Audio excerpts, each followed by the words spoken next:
I once proposed to the entities I communicate with, questioning whether life would be more manageable if we were aware of the karmic connections we shared with others. Their response conveyed that such knowledge wouldn't serve our journey well.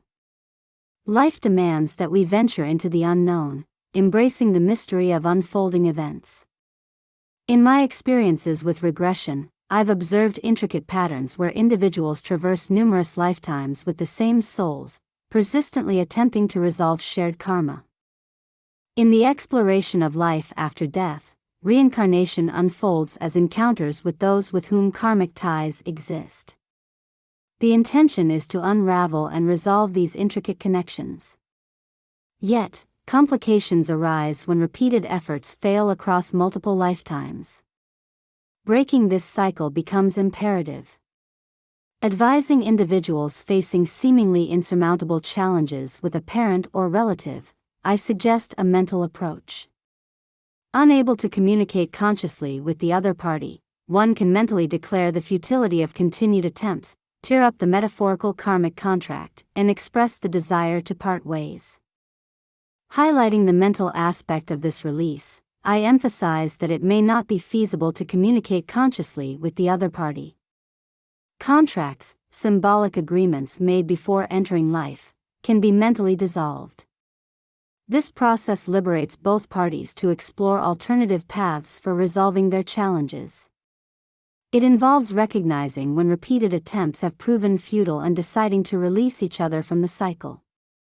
By mentally releasing the other person, individuals experience a significant shift in their emotional and energetic responses.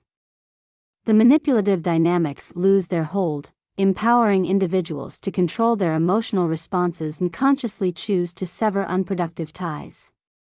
Letting go, both mentally and emotionally, can lead to surprising transformations, liberating individuals from cycles that no longer serve their higher good. Absolutely, releasing and letting go can be a profound and transformative process.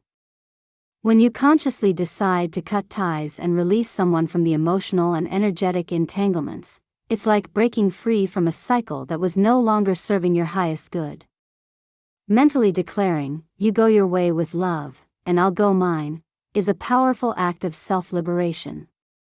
It's a recognition that continuing the same patterns and interactions is not beneficial for either party. By doing this, you take back control of your emotional responses and set boundaries that prevent others from manipulating your feelings or pushing your buttons.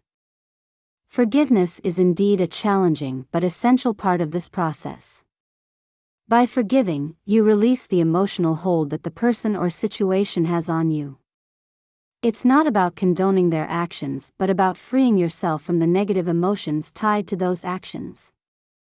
In forgiving, you break the karmic ties and open yourself to new possibilities and directions. The peace of mind that follows this release is invaluable. It allows you to move forward without carrying the weight of past grievances. While it may not be the easiest path, it can be the quickest way to transform your own life and create a space for positive energy and growth. As you mentioned, the other person, even in the spirit realm, can still have contact with you. However, by releasing them and forgiving, you change the dynamics of that contact. It no longer has the same impact on your well-being, and you regain control over your own emotional and spiritual space. Ultimately, this process is about reclaiming your power, finding peace within, and creating a path for your own growth and fulfillment. It's a journey toward personal freedom and self-discovery. Many people come to me not with physical problems but with karmic issues related to their family. They seek answers about why they ended up in their family and the situations they face. People undergo upbringing, shaping them into functioning adults accredited to society. In such cases, one might consider it a test or karmic repayment for events in another life, a necessary learning process. Before entering life, individuals agree to live it, warned by guides and guardian angels that it won't be easy. Despite the challenges, individuals usually agree, carrying baggage from many past experiences.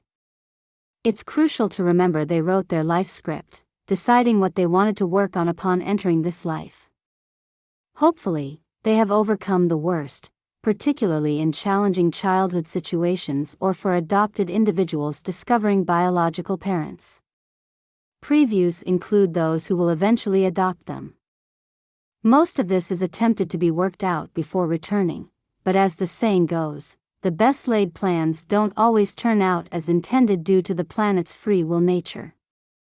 Individuals come in with well-wrapped plans, but often, the unfolding of life doesn't align with those plans. I've taken people through the death experience, and they'll say, "But I had it all planned. I had it all figured out." However, life gets in the way with emotions like love, anger, jealousy, and other factors. We can't control everything this time, but these things are crucial for us to understand. We have some control over our minds, powerful enough to create and alleviate illnesses once we understand the messages they convey. Here's a case illustrating the importance of exploring past lives to understand and address present issues. There was a college student, older than his classmates, who struggled to complete courses due to stress. He frequently passed out during classes and couldn't eat, causing intestinal problems. This persisted for years, hindering his progress. Upon regression, a pattern emerged. He had about 5 past lives where he died with injuries to his intestinal area. The subconscious revealed a crucial detail. He heard his mother saying, "You make me want to throw up." This echoed a pattern from a past life where he was in a rut and brought it into this life, manifesting stress in the same body part. Recognizing the pattern, the subconscious suggested forgiveness and release towards his mother. Working on this for the rest of the session, he forgave his mother, addressing unspoken issues. Towards the end, the subconscious asked if they were going to be all right, and the student, upon waking, expressed hunger. This was a breakthrough as it was the first time in days that he felt like eating and could keep it down. This case highlights how past life exploration can unveil deep-seated issues contributing to present challenges, offering a path to healing. A common complaint that I encounter frequently is about migraine headaches. Many people come to me seeking help for their migraines, and it appears to be a common ailment, possibly exacerbated by the stress of our modern world. Migraines can be complex, often following distinct patterns related to different experiences in past lives. Some cases are more straightforward to understand. For instance, I worked with a man who revisited a lifetime where he was shot in the head during the Civil War. Additionally, there was a woman in England who experienced a unique headache starting at the bridge of her nose and extending across the top of her head. The pain was excruciating, and no medication seemed to alleviate it. Through regression, we discovered that in a past life, she was killed in a war by a sword blade striking the top of her head. Understanding these past life experiences can often provide relief, as the pain may be a way of conveying a message or lesson. It's a process of deciphering what these ailments are trying to communicate in this life, urging individuals not to repeat mistakes made in past lives. In a particularly unusual case involving migraines, the person was a travel agent in this lifetime. Despite enjoying a perfect and trauma-free vacation in Indonesia, upon returning home, she developed severe headaches. Exploring her past life revealed no apparent trauma associated with the trip, leaving the cause of her migraines unresolved. What emerged from the session was that in another life, this woman had lived in Indonesia in the distant past and experienced a very happy life. She was with a man she loved deeply, had a happy family, and everything about it was positive. However, upon returning to that part of the world in her current life, it triggered memories of the happiness she once had. When she left that life, it felt as though everything was being taken away from her again, causing the headaches. Consciously, she had no awareness of this connection as it was deeply rooted in her subconscious. She had a longing for the past, creating homesickness, even though it didn't make sense to her on a conscious level. During the session, I spoke to her while she was under hypnosis, explaining that these events occurred a long time ago. I emphasized that even if she wanted to go back to that part of the world and live, it wouldn't be the same because the people and circumstances had changed. Some of the people from her past life may have been reincarnated in her current life, but recreating the exact circumstances would be impossible. I always advise clients to leave such matters in the past and not bring them forward for unnecessary distress.